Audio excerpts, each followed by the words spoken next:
Hey guys, what's up? In this video, I want to talk about Destiny. And oh, this is a game that is pretty divisive, more so than anything I remember in recent memory. Generally, the consensus amongst gamers for a game is usually it's awesome, it's underappreciated, or it's garbage.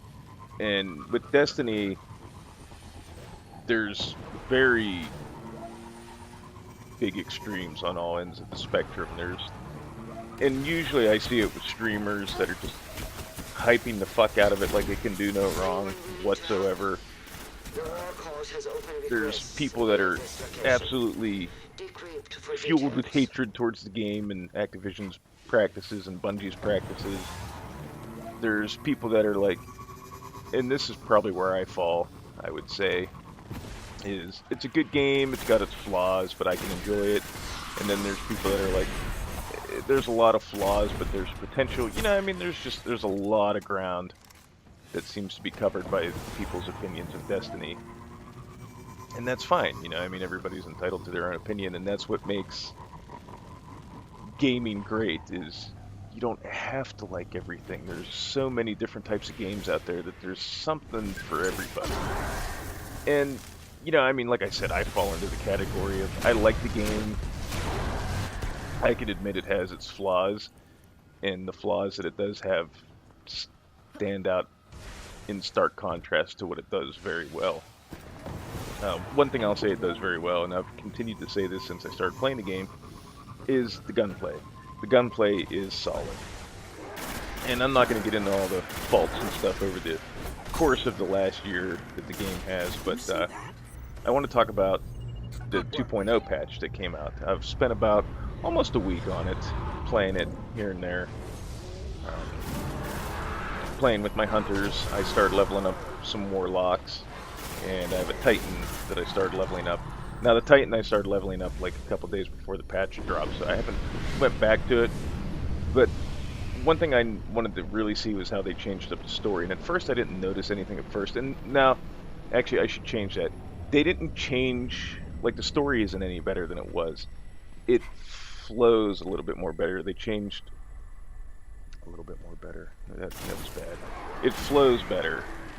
It's a little bit more concise, and it makes a little bit more sense why you're doing what you're doing to an extent.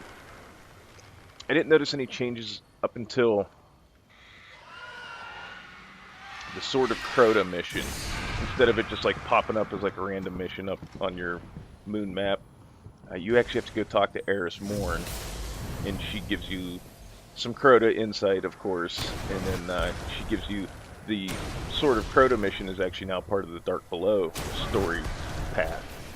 What they did is they took, like, you have your main path through the game, and then each like major character has like different paths that they give you. Like Eris obviously will give you the Dark Below, which now incorporates, the Sword of Crota, and I'm not sure what other missions.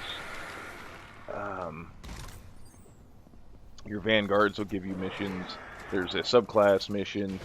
I haven't got to the story yet, and I haven't got deep enough into the story yet to get to the Stranger's path and the House of Wolves path line, but they all have their own sets of like each. Basically, what they did is they took the missions in the game, they segmented them off, and gave them to grouped them together by like a theme. So I'm going to assume when I get to that point in the game, like the Stranger's missions will be, when she tells you to meet her in the Ishtar sink. You'll go to the reef, which I'm going to assume when you go to the reef, that opens up the House of Wolves after you finish that. Probably when you kill the Gate Lord.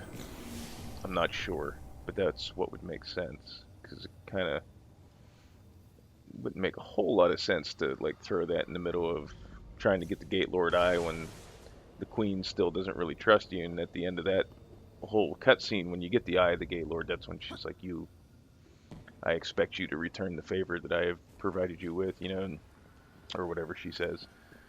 But I mean, it seems like it flows a little bit, like it makes more sense. Like, I mean, the first time I played the game, it was like, well, like you got like the Sword of Crota mission for like no reason. It just like popped up on your map. It's like, oh, I have 3 missions to choose from, and I'm at the level that I can do this one, and then after I do that one, I should level up and I can do that one. Which I will say, I think leveling's a lot faster, and bounties seem like they're incorporated into your leveling process a little bit more organically. They can be completed. It's not. It doesn't seem like when you get a bounty, sometimes like in the year 1 version of the game, some of the bounties felt like they were kind of like over your head, like I'm not ready for that yet.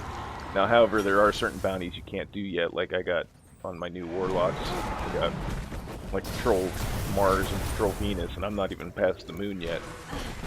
But at the same time, like I said, what I was getting into with the leveling thing is I'm still on the moon, and I'm at like level 11 or something like that. So it feels like you're leveling up kind of fast, which that was dumb.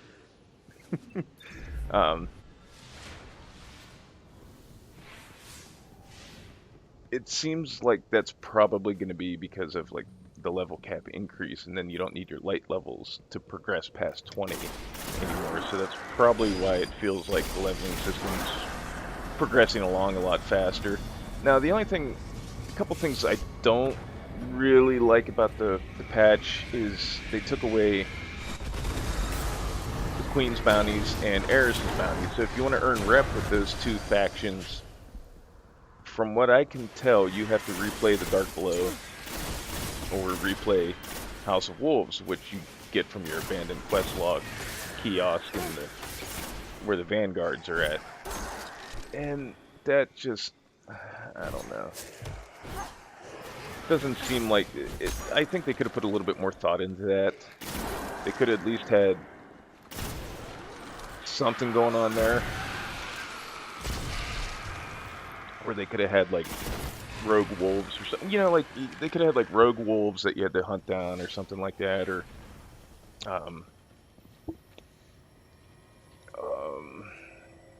I'm sure they could have done something with Crota's minions. But I mean, like maybe like Hive that are looking to get revenge. Well, which would fit right in with the Taken King scenario. Hive that are want to get revenge for you killing Crota, but they're like a splinter group from the Taken army or whatever. You know, I don't know. I just feel like having to replay the Dark Below or House of Wolves just to get your rep up is lazy design, which arguably that's been a problem with certain aspects of the game from the get-go, is like lazy design elements. Now, another thing that kind of really irks me is the Arms Day stuff and the subclass stuff, which basically, once again, if you want to complete this stuff in a timely manner, or at all in the case of the subclass things, you are forced into PvP. And there's a lot of people that don't like the PvP aspect of this game. I'm one of them. I am not a PvPer in general, and I really haven't cared for the PvP in Destiny, especially lately. It seems to be a laggy mess. And I'm tired of that. You know, I read a tweet by Morton Afterkill that he said that he would gladly pay $60 to not ever have to do PvP again in the game to complete stuff. And I don't know if I'd go so far as to say I'd gladly pay $60, but I think I can identify with his sentiment. You know, I don't feel like that should be forced upon you if you want to complete certain things, because there are people out there that, for whatever reason, whether they don't want to play PvP or they're just not good at it, or, you know, I mean, I don't know. That just rubs me the wrong way. Like, it feels like your choice is being taken away of how you want to approach certain things. And I mean, that's kind of like how the weapons being carried over works too. Like, you're being forced to make it into something, you know, you're not allowed the freedom of decisions, or the freedom to make your own decision with what weapons you want to use. Which, I mean, you can use some of those weapons still, they're just not going to be as effective, and you're probably going to get your dick kicked in the dirt. Now, people are already starting to find like some surprises here and there. Like I was running around Mars because I had to kill like 50 Cabal, and I forget the name of the area. What I'm is sure that? now everybody knows about it, but it was Tuesday. I was running around doing that mission or doing the bounty, and I came across like I heard the fallen skiff sound, and at the bottom of the screen it said a pack of wolves is prowling, and I was like, "Fuck, what the hell's that about?" You know? This could be So I better. like wandered around and I seen it drag, and it's been a while since I've seen an enemy with a question mark above his head. So I'm like, well, how high level could they be? And I shot him, and then he looked at me, and I just dropped dead. You say so.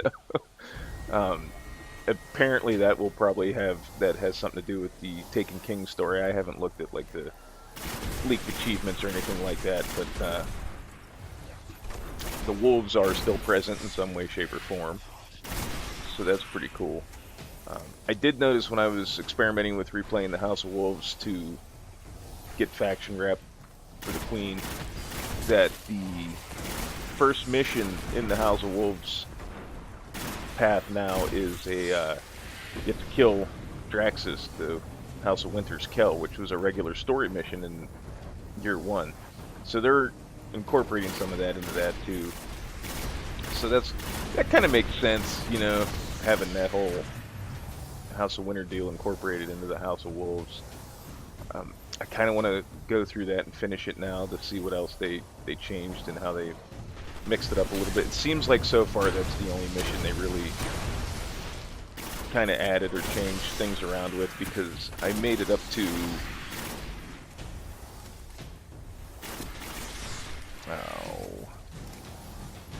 collecting the ship links, and then I called it a day. So I don't know if they change anything after getting the ship links or not, or if it's just you Gabalda Glass stuff and then you call it a day. All in all, you know, I'm not going to say the game's perfect. They did improve a lot.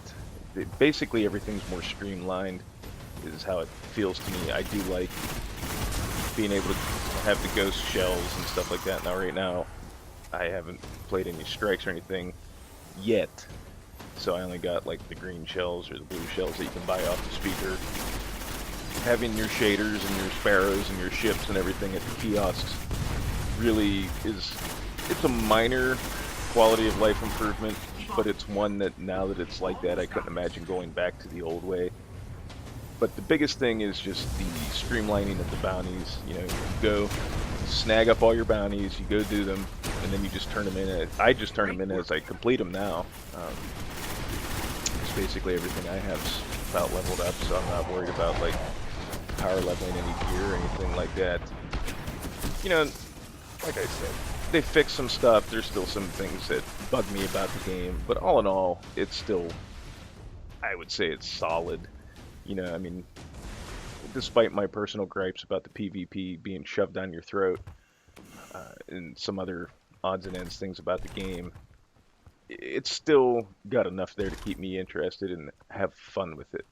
You know, and I'm not worried about having like the most elite gear or anything like that. So I mean, my experience is different than some, but at the end of the day, I can throw it in, kill some fucking time, and move on.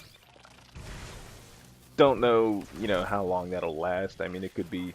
My experience with the game is usually I'll play the shit out of it for about a month, and then I'll set it down. I won't touch it for about a month or so, and then I'll come back to it. I'm probably gonna play the shit out of it until October, and then when Fallout 4 comes out, then that's the end of. That will probably be the end of my time with Destiny for a while. We'll see. And I understand the gripes that people have with the game. It does seem like some people just needlessly hate on it, but there are people that have very well thought out criticisms of the game, and that's something that, you know, like I said, I can empathize with you on that. I understand where you're coming from. It's just that while I understand why you have issues with the game, there's still enough positive stuff in it for me to enjoy it, and I think that's where people need to come to an understanding. It's okay, and it's not just like exclusive to Destiny, it's anything in general, music, It's in the movies, walls. games. You know, if you like something that somebody else doesn't like, or vice versa, then there's like there's got to be like this. There's something wrong with you because you don't like it, or there's something wrong with you because you do like it. And I don't know. I just don't understand that mentality. To each their own, and that is how I look at it. But you know, as I've said, this is a pretty one of the more divisive games I've seen in a long time. And I think a lot of that has to do with the fact that you do have like these streamers and these YouTubers just hyping the fuck out of this game like it can do no wrong. And when it does drop the ball, they're like, oh, I don't know what you're talking about. That's not a big deal. And I think that pisses people off, so then it just infuriates them even more about their dislikes for the game. But, you know, whatever. I'm not going to be probably doing a ton of videos on the game. I might talk about my impressions on the Taken King, maybe a Taken King video here and there. I'll probably use footage for background dressing for other videos, but I mean, other than that, I'm not like a big Destiny hardcore YouTube guy or anything like that, or I'm not hardcore enough into the game to like make a bunch of YouTube videos on it. So like I said, don't expect a bunch of Destiny videos coming out here over the next week or two when the Taken King does drop. But at any rate, I'm going to wrap this up here, and I'd like to thank you guys for watching, and we'll see you in the next one. Have a good one.